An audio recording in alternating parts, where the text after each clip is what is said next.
Bawal nang mag-import ng mga humanoid at quadruped robots sa Estados Unidos dahil sa pangamba sa pambansang seguridad.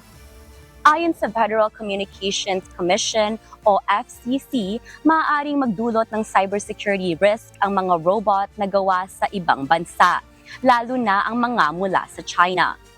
Sa ilalim ng bagong patakaran, saklaw ng ban ang mga bagong modelong ginawa sa ibang bansa at ang mga robot na binuo sa US kung mahigit 35% ng mga piyesa nito ay mula sa labas ng Estados Unidos.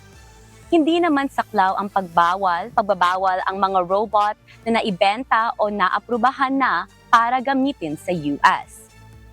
Pinayagan naman ng Pentagon at Department of Homeland Security ng magbigay ng exemption kung kakailanganin para sa pambansang seguridad.